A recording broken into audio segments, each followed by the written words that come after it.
தலைப்பு 4 விதமாய் நம்ம சொல்லலாம். என்னன்னா, இஸ்ரவேல் ஜனங்கள் தேவனிடத்தில் முறுமுறுத்தார்கள்.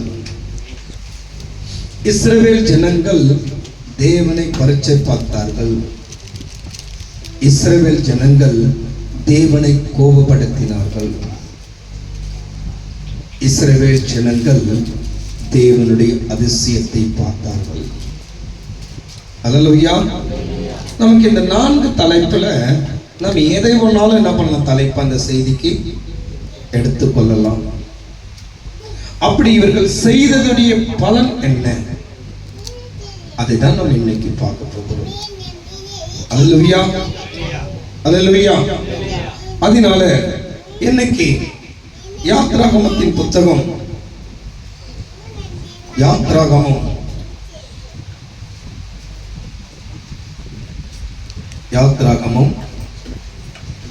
14ஆம் அதிகாரம்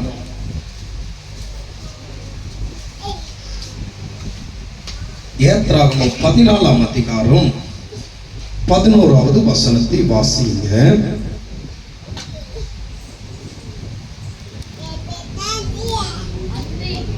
அன்றியும் அவர்கள்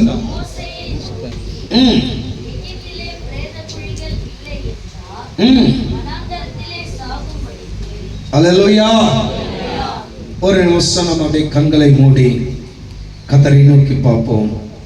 அன்பு தகப்பனே, ஸ்தோத்திரிக்கிற ஆண்டவரே, இயேசு ராஜாவுக்கு நன்றி சொல்லுகிறோம். தெய்வமே, இந்த நாளிலே கூட கர்த்தாவே, இந்த ஜனங்களோடு இயேசப்பா நீ பேச வேண்டும்னு சொல்லி உன் கரத்தில் ஒப்பு கொடுக்கிறோம். ஆண்டவரே, நீர் பேசும், நாங்கள் கேட்கிறோம். இயேசப்பா தெய்வமே, உமக்கு நன்றி. ஆண்டவரே, நீர் பேசினால் ஆண்டவரே, தெய்வமே உமக்கு நன்றி. இந்த ஜனங்களுக்கு புரியும் ஆண்டவரே, அதனால நீர் பேசும், நாங்கள் கேட்கிறோம். எங்களோடு பேசுகிற கர்த்தர் நீரே ஆண்டவரே, நீர் பேசும், நாங்கள் கேட்கிறோம். இயேசப்பா, நீ பேசினால் அது எங்கள் மனதிலே புரியும். ஆண்டவரே, நீ பேசும்படி உன் கரத்தில் ஒப்பு கொடுக்கிறோம். இந்த வார்த்தை கேட்காதபடிக்கு மந்தத்தின் ஆவியும், தூக்கத்தின் ஆவியும், சோம்பேறித்தனத்தின் ஆவியும், பரியாசம் செய்கிற ஆவியோ கிரியை செய்யாதபடிக்கு அவைகளை இயேசுவின் நாமத்தின் கடிந்து கட்டி போட்டு நீ பேசு, நாங்கள் கேட்கிறோம். இயேசு மூலம் ஜெபிக்கிறோம். அல்லேலூயா. எல்லாம் சந்தோஷமா இருக்கீங்கல்ல? படிங்க அந்த வசனத்தை, கவனிங்க. எல்லாருமே என்ன பாருங்க. அன்றையும் அவர்கள் மோசேயை நோக்கி, எகிப்திலே பேரக்குழி, அதாவது பிரதக்குழி இல்லை என்றால் வனாந்தரத்திலே சாகும்படிக்கு எங்களை கொண்டு வந்து நீர் எங்களை எகிப்திலிருந்து புறப்பட பண்ணினதனால். அல்லேலூயா. இப்ப இந்த வசனம் படிக்கும் பொழுது எத்தனை எகிப்து?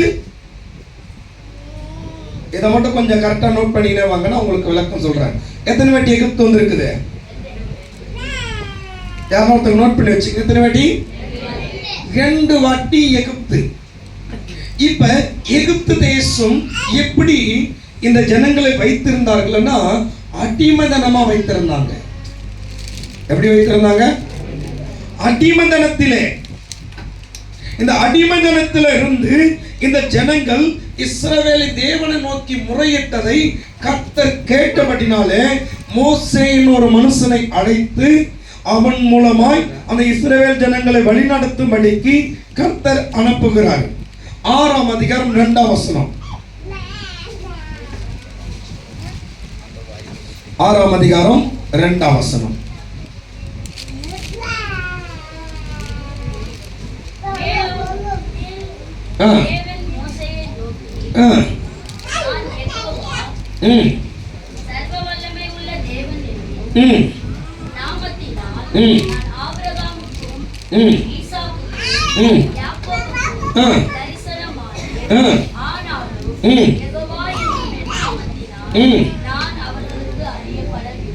யாருக்கு அறியப்படவில்லை? இஸ்ரவேல் ஜனங்களுக்கு யெகோவா தேவன் என்பதை அறியப்படவில்லை. ஆனா ஆபிரகாமுக்கு, ஈசாக்கு, யாக்கோபுக்கு தெரியும். இவர்களுக்கு யெகோவா தேவன் தெரியும். ஆனால் இந்த அறியப்படாத இந்த ஜனங்கள், ஏன்னா ஒரு 430 வருஷம் அந்த தேசத்துல இவங்க வாழ்ந்தபடினால யெகோவா தேவனையே மறந்துட்டாங்க. யார மறந்தாச்சு? யெகோவா தேவனையே மறந்தாச்சு. யாரதான் அவங்க பின்பற்றி கொண்டிருக்காங்கன்னா எகிப்தின் தேவதைகளை, எகிப்தின் தேவர்களை. அதாவது உன்னை போல என்னை போல இந்த இயேசு இருக்கிறார் தெரிஞ்சியும் நாமை ஆராதித்துக் கொண்டிருந்த ஜனங்கள் நம்ம எல்லாருமே அந்நியர்கள். இப்ப இவர்களும் எப்படி இருக்காங்க? யெகோவா தேவனுடைய நாமம் அறியாத ஜனம், நாமளும் அறியாத ஜனம். அவர்கள் எகிப்தில் இருந்தாங்க, நாங்க எகிப்தாகிய உலகத்தில் இருந்தோம். அல்லேலூயா. இப்ப இந்த ஜனங்களுக்கு கர்த்தர் கொடுக்கிற வாக்குத்தத்தம் அடுத்த வசனம்.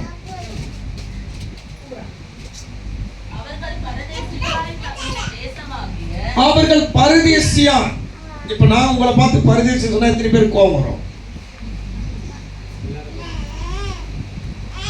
அதனால நான் பரதேசி. நான் யாருங்க? நான் ஒரு பரதேசி.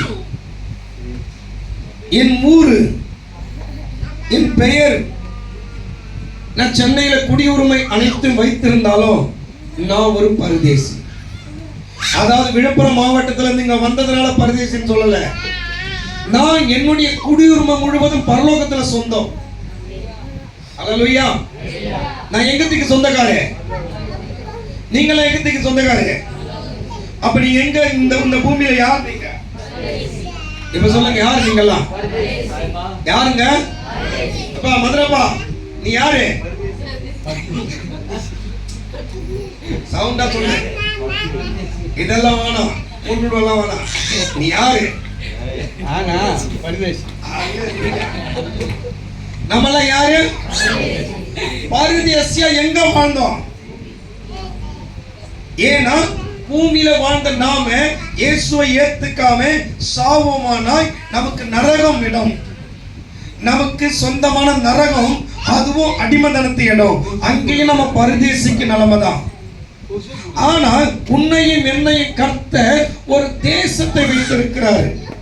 இப்ப இந்த ஜனங்க எகிப்திலே பரதேசியா வாழ்ந்தாங்க. என்ன தேசம்? எல்லாருக்கும் தெரியுது இல்ல? என்ன தேசத்தை கொடுப்பேன்னு சொல்லி இருக்கிறாரு? கானான் தேசத்தை அவர்களுக்கு கொடுப்பேன் என்று நான் அவர்களோடு என் உடன்படிக்கையும் ஏற்படுத்தியிருக்கிறேன்.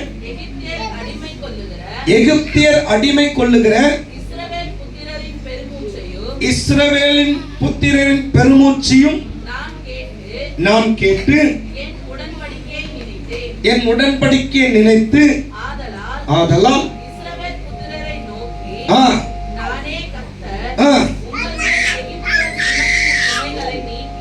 அது போதும், நிறுத்திக் கொள்ளுங்க.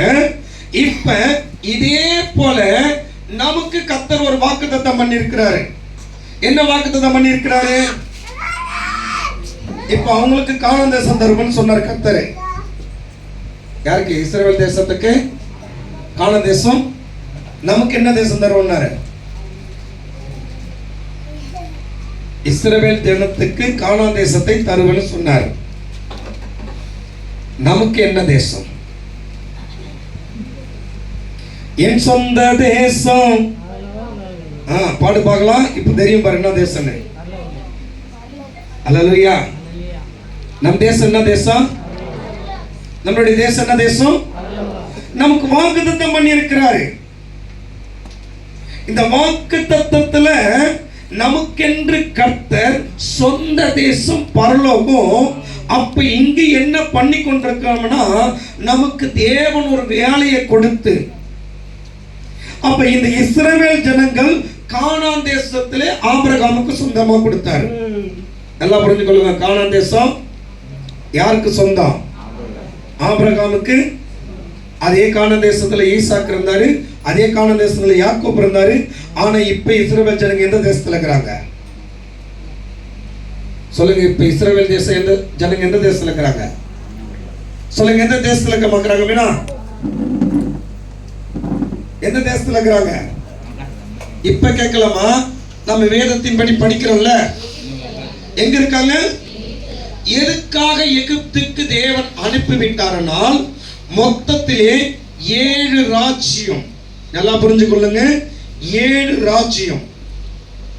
7 நாளுக்கு ஒவ்வொரு நாளுக்கு ஒவ்வொரு ராஜ்யம் எழும்பும். 7 ராஜ்யம். எத்தனை ராஜ்யம்? 7 ராஜ்யம். இந்த 7 ராஜ்யத்தையும் கர்த்தர் முறையடிக்கணும். கர்த்தர் இந்த 7 ராஜ்யத்தையும் கர்த்தர் என்ன பண்ணணும்? முறையடிக்கணும். இப்ப 7 ராஜ்யத்தை முறையடிக்கும் பொழுது 7 விதமான ஆவின் கிரியைகளை அடிக்கணும். இப்ப முதல் ராஜ்யம் எகிப்து தேசமா இருக்கிறது. இப்ப தேவன் எகிப்துக்குள்ள, எகிப்துல இருக்கிற ஆவிகளோடு யுத்தம் பண்றதுக்கு ஆள் இல்லாம அந்த தேசத்தின் ஆவிகளை யார் முறியடிக்கிறது? அல்லேலூயா. எத்தனை பேருக்கு அது புரியுது?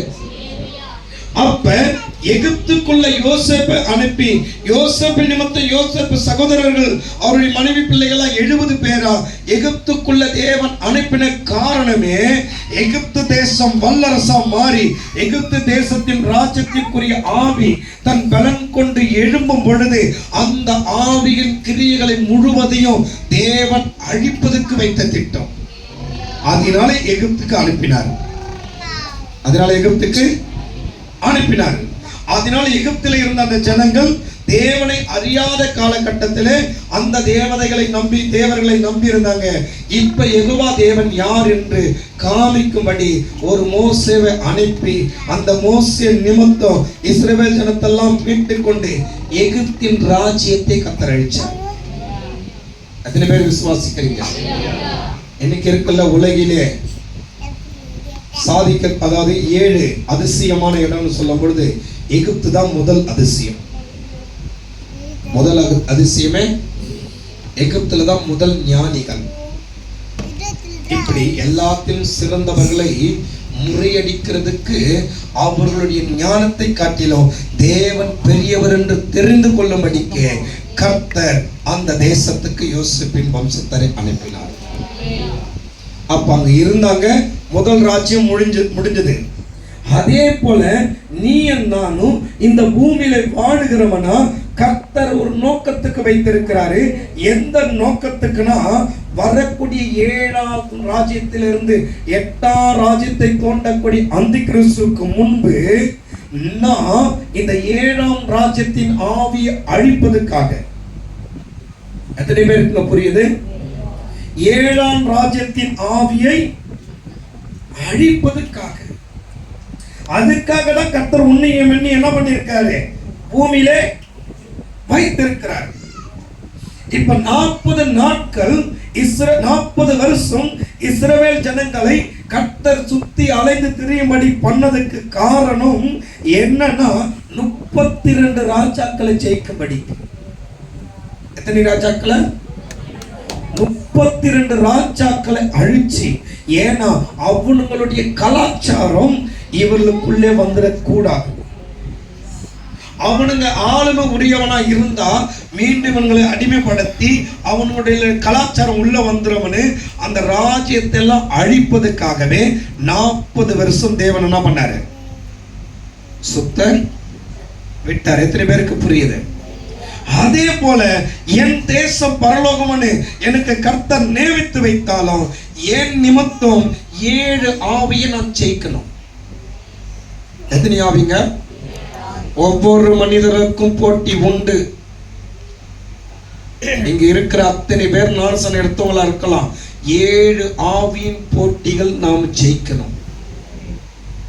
அந்த 7 விதமான காரியம் நமக்குள்ளவே இருக்குது. 7 விதமான பிரச்சனையும் யாருக்குள்ள இருக்குது? அப்படியே சாத்தான் பெருசா ஒரு பட்டயத்தை தூக்கின்னு வந்து நமக்கு முன்னாடி நின்று அப்படியே கத்தி சண்டைலாம் போட மாட்டான். உள்ள நீ சண்டை போடணும். உள்ள யாரோட போடணும்? யாரோட போடணும்? மாம்சம் என்னும் சிந்தை உள்ளே சாத்தான் கிரியை இருக்கிறது. அந்த கிரியோடு நீ சண்டை போடணும். அந்த கிரியோடு போடுவதற்கு தான் நீ 7 வருஷம்.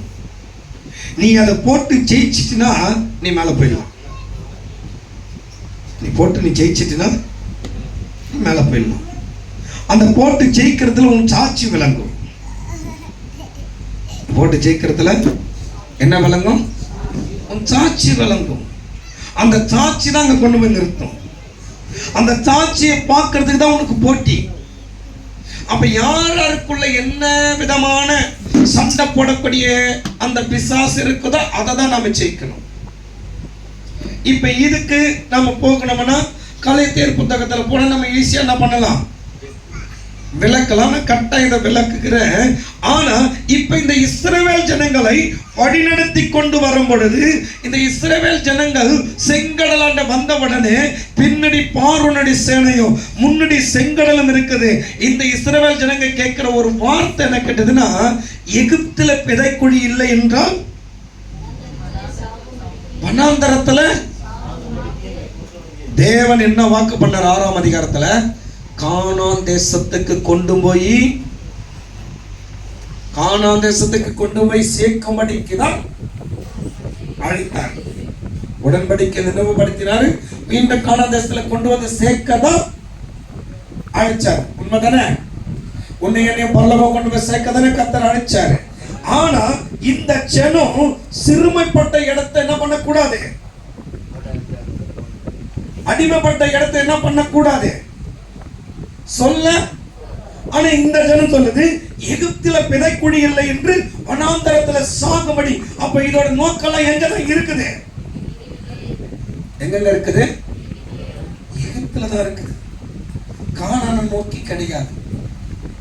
நடத்துகிற தேவனை குறித்து கிடையாது. முன்ன நிக்கிற மோசேவை குறித்து இந்த ஜனங்க கண்ணு முன்னாடி தான் கர்த்தர் அற்புதம் பண்ணாரு. 10 வாதைகளை அழிச்சாரு. 10 வாதைகளை அனுப்பி ஜெயத்தை கொண்டு எகிப்தியனே பயந்து போன்னு சொல்லும்படி அனுப்பி வைக்கும்படிக்கு எகிப்தி பிள்ளைகள் எல்லாம் மாண்டு போகுது. இஸ்ரவேல் பிள்ளைகள் எல்லாம் காக்கப்படுது. எகிப்தியர் மேல தவளை போகுது. இஸ்ரவேல் மேல எதுவும் கிடையாது. எகிப்தியரை சுத்தி ரத்தமாய் மாறுது. இஸ்ரவேலருக்கு குடிக்க தண்ணீர் கிடைக்கிறது. இப்படி கர்த்தர் அநேக அற்புதங்களை செய்த பிறகுதான் அவன் விட்டா. இது எல்லாம் இந்த ஜனங்களுக்கு தெரியும். தெரிஞ்சியும் இந்த ஜனங்க அங்க ஜெபம் பண்ணி இருக்கணும். என்ன பண்ணல? மோசே, அண்ணாவோ மாமாவோ சித்தப்பாவோ எப்படியோ தாத்தாவோ, நீ அங்க செய்த அற்புதத்தை இங்கேயும் செய்ய வல்லவர். அங்கவும் செய்ய. மோசே, உன் கொம்ப நீட்டின பொழுது அங்க இருந்து முதலையெல்லாம் அழிக்கப்பட்டது. இங்க நீட்டினா இந்த சமுத்திரத்தில் எங்களுக்கு பாதை உண்டாகும் என்று இந்த ஜனங்கள் மோசே கிட்ட விசுவாசத்தை பேசி இருக்கணும். இந்த ஜனங்கள் மோசே கிட்ட என்ன பண்ணிருக்கணும்? ஜெபம் பண்ணும்படி கேட்டிருக்கணும். ஆனா இந்த ஜனங்கள் திரும்பி எகிப்து சொல்லுது. இப்ப இங்க பரலோகத்துக்கு போகணும்னு நினைத்து கொண்டிருக்கிற நீங்க எத்தனை பேர் உங்க பின் வாழ்க்கையை திரும்பி பாக்குறீங்க? சொல்லுங்க, எத்தனை பேர் பாக்குறீங்க? அல்லேலூயா. நாங்க பார்க்கலன்னு யாரும் சொல்ல முடியுமா? நம் நினைவு எங்க இருக்குது? கர்த்தர் சொல்றார், நீ பூமியில பரதேசியா இருந்த, இனி நீ பரதேசி கிடையாது. உனக்கென்று அங்கீகாரம் உண்டு. நான் மரிச்சா எங்க போவனே தெரியாம உன் ஆத்துமா உனக்குள்ள தவித்து கொண்டிருந்தது. ஒரு சில இந்துக்கள் இல்ல முஸ்லிம் சொல்லுவாங்க, மரிச்சிட்டா அந்த ஆவி மேலேயே சுத்தி நடக்குமா. உனக்கு எனக்கு சுத்துற வாய்ப்பு கிடையாது. நீ நான் உண்மையா இருந்து மரிச்சா நாம பரதேசில போய் இளைப்பாற போகிறோம். நமக்கென்று ஒரு இடத்தை ஆயத்தப்படுத்தி இருக்கிறாரு. நாம் பரதேசியை நோக்கி பார்க்க வேண்டிய நாம ஆனாவன்னா எகிப்து திரும்பி பார்க்கிறோம். எப்படி பார்க்கலாம்? கிறிஸ்துவின் ஜீவன் என்று சொன்ன நாம எப்படி எகிப்தில் இருக்கிற ஜனத்தை குறித்து உறவு கொள்ள முடியும்? எகிப்தில் இருக்கிற ஜனம் எனக்கு உதவி செய்யும்னு எப்படி நாம பேசிக்க முடியும்? அந்த பேச்சு எப்ப மாறுதோ அப்பதான் பரலோகத்தின் ஆசீர்வாதத்தை நாம பார்க்க முடியும். நம் நினைவுகள் எங்க இருக்குது? எகிப்து மேலே இருக்குது. ஜனம் சொல்லுது, எகிப்துல பிதைக்குழி இல்லைன்னா என்ன வனாந்தரத்துல கொல்ல கூட்டு வந்தேன். அல்லேலூயா, அல்லேலூயா. நாமளும் ஆனா ஒன்னா எகிப்தை குறித்து பேசுகிறதை போல இந்த உலகத்தை குறித்து பேசுற கூட்டமா இல்லாம நீங்க நான் உலகத்தை ஜெயிக்கும்படி இந்த 7 ஜெயத்துல உலகத்தை நீ ஜெயிக்கணும் வேணும் சொல்லுங்க. உலகம் எனக்கு பெருசல்ல. உலகம் எனக்கு பெருசல்ல. எனக்கு மிக கோபம். முதல்ல ஸ்டேட்டஸ் வைக்கிறீங்க தெரியுமா? ஒரு பாட்டு சினிமா பாட்டு, ஒரு பாட்டு கிறிஸ்டியன் பாட்டு வைக்கிறீங்க, உன் மேல சாபம் வரும். நெய்யா சொல்றேன், அந்த மாதிரி சாபம் மேல வந்து சுமாரும். ஏன் தெரியுமா? எதுக்காக அப்படிப்பட்ட சாபம் வரும்னு சொல்றது தெரியுமா? நீ வெறும் சினிமா பாட்டு வச்சினா இதை தள்ளி விட்டு போவான் ஒரு கிறிஸ்துவன். இவன் இப்படிதான், இந்த பொண்ணு இப்படிதான், இதை பார்க்க எனக்கு அவசியம் கிடையாது, இதை பார்த்து நான் சீர்கட விரும்பல, என் ஓட்டத்தை நான் ஓட நினைக்கிறேன்னு ஓடுவான். ஓடுறவனை பிடிக்கிறதுக்கு வைக்கிற ஸ்டேட்டஸ் நீ வச்சிடற. ஒரு கிறிஸ்டியன் சாங்ஸ் வச்சிடற. நீ கிறிஸ்டியன் சாங்ஸ் கேட்டுனே இருக்கும்போது அடுத்தது லவ் சாங்ஸ் வருது. எப்படி வரும்? நீ எப்படி வைப்ப? நீ எப்படி கிறிஸ்துவன் சொல்லுவ? கிறிஸ்துவன் சொல்றதுக்கு அசிங்கமா இல்ல? கிறிஸ்துவுக்காக சாவணும். ஒண்ணு வச்சா உலகத்துல இரு. அதான் எலியா சொன்னாரு, பாகால வணங்குறதுனா பாகால் கூட்டத்தோட நில்லு, தேவனை வணங்குறதுனா தேவ கூட்டத்தோட நில்லு.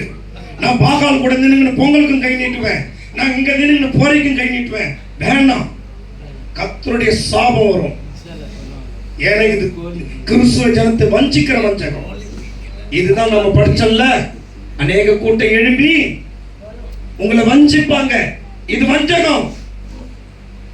வஞ்சகம் நமக்குள்ள என்ன பண்ணற இல்லையா? நீ முழுவதும் சினிமா பாட்ட வச்சு எங்க போ, நீ எதனா பண்ணிக்கோ. அல்லேலூயா. ஊழியம் செய்யாத. சினிமா பாட்ட உன்னால விட முடியல, நீ ஊழியம் செய்யாத. ஊழியம் செய்யற ஊழியத்துக்கு வருவேன், கைப்பிரிதி கொடுப்பேன், மற்றதை செய்வேன், இங்க நின்று பாட்டு பாடுவேன். உன் ஸ்டேட்டஸ்ல சினிமா பாட்டு இருக்கும். எதுக்கு? ஏன் ஒத்த வேஷம்? விளையாடுறவன் பார்த்து நம்மளை திட்டணுமா? சபையை திட்டணுமா? என்னையா நேத்தையா பார்த்தேன், வாழவே பிடிக்கல, செத்தா நலமா இருக்குன்னு ஸ்டேட்டஸ் வச்சது. இன்னைக்கு இயேசு ஜீவிக்கிறாருன்னது, இதுக்கே ஒன்னும் ஜீவன் இல்ல, இது எதுக்கு அப்ப வந்து சொல்லுதுன்னு கேட்க மாட்டான்? கேட்பாங்களா? கேட்க மாட்டாங்களா? ஜெயிச்சா ஜெயிச்சன்னு காமி, தோத்துட்டுனா தோத்து கடை. நீ எதை விரும்புகிறியோ அதுவே உன் வாழ்க்கை நிறைவேறும். நீ எதை விரும்புகிறியோ, கிறிஸ்தியனுக்கு ஜீவன், சாவியனுக்கு ஆதாயம், நீ பேச ஆரம்பிச்சினா உனக்கு வைத்திருக்கிற அனைத்து ஆசீர்வாதத்தையும் கர்த்தர் உனக்கு தருவாரு. நீ கால் மிதிக்கும் தேசத்தை கர்த்தர் உனக்கு சுதந்திரமா கொடுப்பாரு. நீ வாளாகாம தலையா ஆக முடியும். நீ கடன் வாங்க மாட்டாய், கடன் கொடுப்பாய், மாற்ற முடியும். நம்ம பாதிக்கு பாதி இருக்கிறதுனால என்ன பண்ண முடியல? பிசாச கூப்பிடாமே வருமா? இயேசு நம்ம கிட்ட பாவங்கன்னு சொல்லாமே போயிடுவார். நான் சொல்றது புரியுதுங்களா? பிசாசு கூப்பிடாமே. இந்த முள்வெளி செடி இருக்குல்ல, எந்த தோட்டத்தோரத்துல முள்வெளி மரத்தை யாராவது நாங்க விதைச்சோன்னு பாத்துக்கிறீங்களா? யாரும் விதைக்கவும் மாட்டாங்க, தானாவே வளர்ந்துரும். தானாவே வளர்ந்துரும். இந்த வளர்ந்து இந்த முள் செடி என்ன பண்ணும்னா, நம்ம தோட்டத்தில் இருக்கிற முக்காவாசி தண்ணி அது திருடிக்கும். நம்ம தோட்டத்தில் இருக்கிற முக்காவாசி தண்ணியும் அப்ப சேர்ல உட்காரு, சேர் இல்லாத போது அங்க உட்காரு, சேர்ல உட்காரு. தோட்டத்தில் இருக்கிற முக்காவாசி தண்ணி என்ன பண்ணும்? திருடிக்கும். நம்ம தோட்டம் எப்படி மாறிடும்? பசுமையா மாறுமா? மாறாது. ஏன்னா என்ன பண்ணுது? தண்ணியெல்லாம் எங்க போய் இருக்குது? இதே மாதிரிதான் சாத்தான். நீ கூப்பிட்டு அவனுக்கு பூஜை போட்டு அவனுக்கு வரவேற்பு கொடுத்து உனக்குள்ள வரணும்னு அவசியம் கிடையாது. நீ இடம் கொடுத்தா முளைச்சிடுவான். இடம் கொடுத்தினா அப்ப கர்த்தர் கொடுக்கிற ஆசீர்வாதத்தை எல்லாம் யார் திருடுவான்? பிசாசு தான் திருடுமா? உன் ஆசீர்வாதம் எல்லாம் திருடு போனா நீ எப்படி சாட்சியா நிக்க முடியும்? நீ எப்படி விதைச்ச தோட்டக்காரனுக்கு கனி நல்லா கொடுக்க முடியும்? எப்படி உன்னை நம்பின எஜமானுக்கு உன்னிடத்துல இருந்து பலனை பார்க்க முடியும்? நீயோ பலனற்று போயிடுவா. பூச்சி தானாவே பிடிக்க ஆரம்பிச்சிடும். பூச்சி தானாவே எந்த மரத்துல பூச்சி பிடிக்கும்னா, இந்த இலெல்லாம் உதறி வீக்கா மாறுது தெரியுமா? அந்த மரத்துல தான் பூச்சி அதிகமா இருக்கும். மரம் ஸ்ட்ராங் ஆகிற மரத்துல பூச்சி என்ன பண்ண முடியாது, உள்ள ஹோல்ஸ் போட்டு உள்ள போக முடியாது, மரத்தை அழிக்கும். அப்ப நாம வீக்கா இருந்தவனா யார் அழிப்பான் சொல்லுங்க? யார் அழிப்பான்? பிசாசு அழிப்பான். அப்ப நாம யாருக்காக நிக்கணும்னா, இங்க இவங்க சொல்றாங்க எகிப்துல பிடைக்குழி இல்லை என்றால் எங்களை வனாந்தரத்துல சாகுபடி கொண்டு வந்து, அப்ப எகிப்திலே இருக்கிறதே என்று இவர்கள் எகிப்தை பத்தி பேசின பொழுது தேவனுக்கு கோபம் வருது. யாருக்கு கோபம் வருது? ஏன் விட்ட உலகத்தை குறித்து நீ பேசக்கூடாது, உனக்கென்று வைத்திருக்கிற உலகத்தை குறித்து நீ பேசணும். அல்லேலூயா, அல்லேலூயா. நான் போய் சேர வேண்டிய தேசத்தை குறித்து தான் நோக்கம் இருக்கணும். நான் படிச்சிருக்கிறேன், என் அமெரிக்காவுக்கு வேலைக்கு போகணும் நோக்கம் இருக்குது. என் நோக்கம் முழுவதும் அமெரிக்காவுக்கு போவதற்கு நான் என்ன தகுதி ஆகணும்? அல்லேலூயா, அல்லேலூயா. அமெரிக்கா தேசத்துக்கு போகணும்னா ஸ்டேஷன்ல என்ன இருக்க கூடாது? ஸ்டேஷன்ல கேஸ் இருக்க கூடாது. கேஸ் இருந்தா என்ன கொடுக்க மாட்டாங்க? பாஸ்போர்ட் கொடுக்க மாட்டாங்க, விசா கொடுக்க மாட்டாங்க. அப்ப ஸ்டேஷன்ல கேஸ் ஆக கூடாதுன்னா நான் இருக்கிற இடத்துல எப்படி இருக்கணும்? முள்ள மாதிரி கூட கூடாது. யாரு கூட? உண்மைதாங்க. அவங்க கூட கொண்டா இருக்குன்னா வந்துடும். நான் திருடலங்க, திருடவும் கூட தான் போனேன்ல. அல்லேலூயா.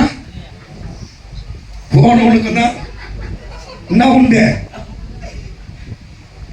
அல்லேலூயா. அப்ப யார் கூட கூடாது? குடிகாரன் கூட கூடாது. குடிகாரனை பார்த்தா இன்னும் அதோட நிறுத்திப்பாரு. குடிகாரன் கூட சேர்ந்து ஒயின் ஷாப் வரைக்கும் போயிட்டு நான் குடிக்க மாட்டேன், கோழிக்கால் தான் சாப்பிட போனேன். நான் குடிக்க மாட்டேன், ஏன்னா எங்க அம்மா கோழிக்கால் செய்ய மாட்டேது, பிடிக்காதான். அதெல்லாம் ஒயின் ஷாப்ல கிடைக்குது. கோழிக்கால் தான் சாப்பிட போனேன். போன இடத்துல சண்டை. யார் வந்தது? யாக்கோபு கூட கால் தேசையா வந்தாரு, ஆனா அவர் குடிக்கல. யார் தான் குடிச்சது? ஆனா கூட வந்தது யாரு? என்னால என்ன பண்ண முடிஞ்சது? நான் தான் அடிச்சுட்டு தெரிஞ்சிச்சு. நான் தலைமறைவு. நான் எதுவுமே செய்யல, கோழிக்கால் தானே சாப்பிட்டேன். காப்பாற்ற குடி. அல்லேலூயா. யாரு குடி? செய்தவர் தான் தலைமறைவு. செய்யாதவருக்கு இன்னைக்கு முக்காவாசி நாம் அப்படிதான் மாட்டினுக்கிறோம். உன் ஃப்ரெண்டோட ஸ்டேட்டஸ் சரியில்லையா, என்ன பண்ணிடு? பிளாக் லிஸ்ட் போடு. அப்படிப்பட்ட ஃப்ரெண்டு தேவலை. ஃப்ரெண்டால நீ பரலோகம் போகாம செத்து போயிடுவேன். ஆவிக்குரிய வாழ்க்கை செத்துரும், ஆசீர்வாதம் செத்துரும். அப்படிப்பட்ட நட்பு வேண்டாம். அப்படிப்பட்ட நட்பு வேண்டாம். அப்படிப்பட்ட உறவு வேண்டாம். நிறுத்திக்கோ. ஏன் உன்னை இயேசு ஆசீர்வதிக்க நினைக்கிறார். நீ உன் நண்பரோடு சேர்ந்து ஆசீர்வாதத்தை கெடுத்துக்கிற. ரெண்டு பேரும் ஈக்குவலாக்கும் போது அவனை எப்படி நீ வழி நடத்த முடியும்? அவன் என்ன சொல்லுவான்? நீ சபைக்கு போய் என்ன மாறிட்ட, நீ சபைக்கு போய் என்ன அதிசயத்தை பார்த்த, நீ சபைக்கு போய் என்ன பலன், என்ன கூப்பிடுற? அந்த ரத்தப்பழி ஊமாலதான் சுமரும். எந்த ரத்தப்பழி? ஒருவன் இடரில் அடையும்படி செய்யக்கூடிய எந்த நபரா இருந்தாலும் எந்தரை கல்லை கட்டு என்று புதிய ஏற்பாடு சொல்லுது. எந்தரை கல்லை கட்டுன என்ன அர்த்தம்? கடல்ல போட்டு அப்படியே நீஞ்சி கிஞ்சாது நீ மேல வந்துருவ.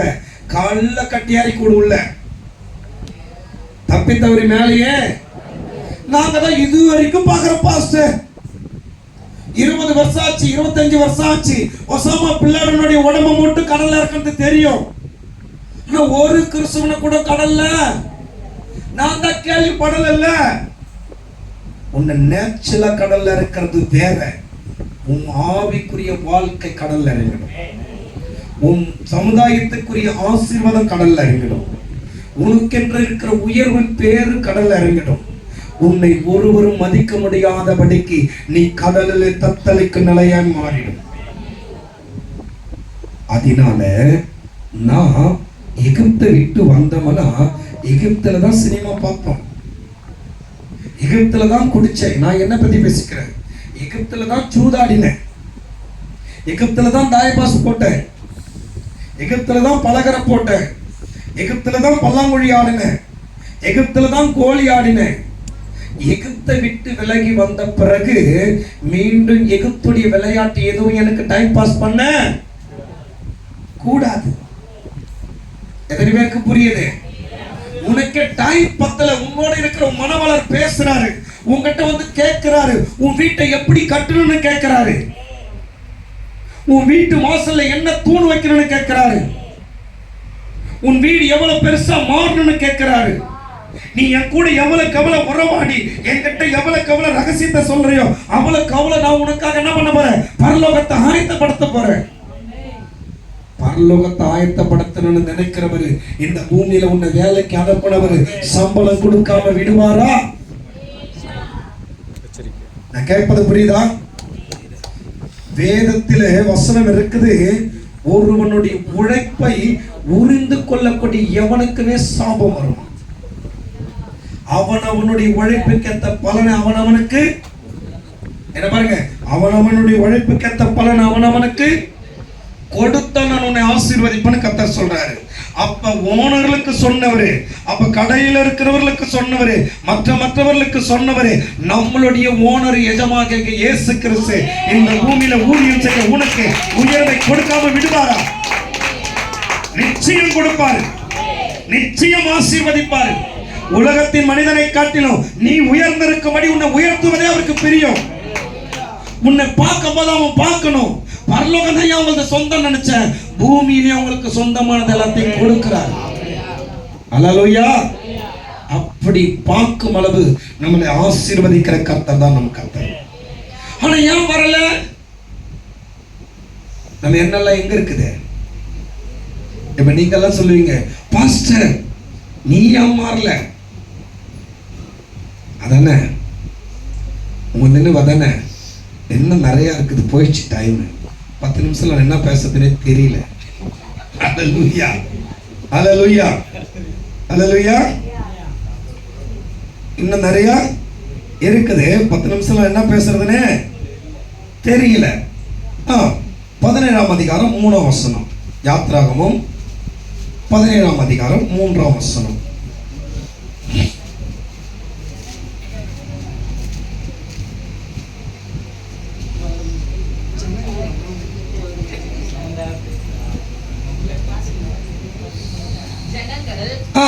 அவ்விடத்திலே தண்ணீர் தவனமாய் இருந்தபடியா அவர்கள் மோசேக்கு விரோதமாய் முறுமுறுத்து, நீர் எங்களையும் எங்கள் பிள்ளைகளையும் எங்கள் ஆடு மாடுகளையும் தண்ணீர் தவனத்தினால் போல எங்களை எகிப்திலிருந்து ஏன் கொண்டு வந்தீர் என்றார்கள். இப்ப உங்களுடைய நினைப்பெல்லாம் எப்படி தெரியுமா? உங்களோட நினைப்பெல்லாம் அப்படியே அந்த கருப்பெட்டி ஆன் பண்ண உடனே அப்படியே நம்ம ரசிகர் நாம விரும்பின பாரு, அவர் வரும்போது நம்மளே திட்டுறோம், ஏன்டா அந்த சபைக்கு போகணும்னு தெரியல. ஏன் சபைக்கு ஏன் போனனே தெரியல.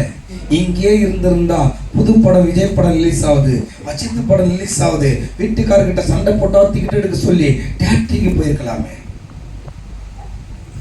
எகிப்து மீது நினைவு, எகிப்து மீது நினைவு இருக்குது. அல்லேலூயா. என்ன சொல்றாங்க அந்த ஜனங்க? தண்ணி கிடைக்கலன்னு எகிப்துக்கு திரும்பிட்டாங்க. நாம கூட நிறைய வாட்டி தண்ணீருக்காக, சாதாரணமா தண்ணிக்காக எகிப்து திரும்பிடுறோம். எதுக்கு? தண்ணிக்காக எகிப்து திரும்பிடுறோம். அதான் அப்படின்னா என்ன அர்த்தம்னா, என்னையும் சேர்த்து தான் சொல்றேன், குழாவுல தண்ணி கிடைக்கலாம், நம்ம எகிப்து பக்கம் போயிடுறோம். பார்க்கலாமா? அல்லேலூயா. உண்மைதானங்க. பரலோகத்து பக்கம் இருக்கிற நாம் என்ன பண்ணுவோம்னா, இன்னைக்கு தேவையை கத்தர் கொடுத்தார். நாளைய தினத்தை குறித்து நீ என்ன பண்ணாத, கவலைப்படாத. நான் என்னைய சேர்த்தாங்க சொல்றேன், உங்களை மட்டும் சொல்ல. எனக்கும் குழால தண்ணி கிடைச்சா என்ன பண்றோம், வாங்கிட்டு வந்து பிடிச்சின்னு வந்து என்ன பண்றோம், நிரப்புறோம். ஆனா கிடைக்காத போது சண்டை போடுறோம் பாரு, அதுதான் எகிப்துக்கு திரும்புற. கிடைச்சாலும் ஸ்தோத்திரம், கிடைக்கலாலும் ஸ்தோத்திரம். குழா தண்ணி கிடைக்கலன்னா எனக்கு பரத்திலிருந்து ஜீவ தண்ணி கிடைக்கும்னு நாம் நினைவு கூறக்கூடியவர்களாக இருக்கணும்.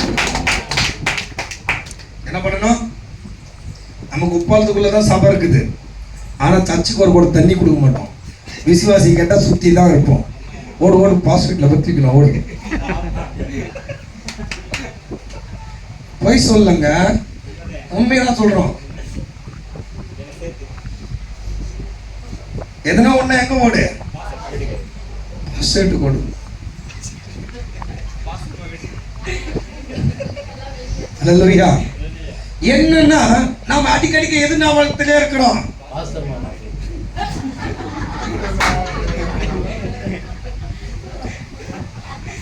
அல்லேலூயா. கவனிங்க, எகிப்துல தண்ணி கிடைக்கலன்னு சொல்லி, வனாந்தரத்துல தண்ணி கிடைக்கலன்னு தெரிஞ்ச உடனே இந்த ஜனங்களுடைய முறுமுறுப்பு முழுவதும் மோசே பக்கம் திரும்பி, எகிப்துல என்ன இருந்தது, லைல் நதி இருந்தது. சுத்தி தண்ணீர் ஓடுது எகிப்தை சுத்தி. அங்கேயே நிம்மதியா இருந்திருப்போம். பாவி மனுஷங்க கூட்டு வந்துட்டான். நான் எங்கன்னா உலகத்துல இருக்கும் போதே நிம்மதியா இருந்திருப்பேன்.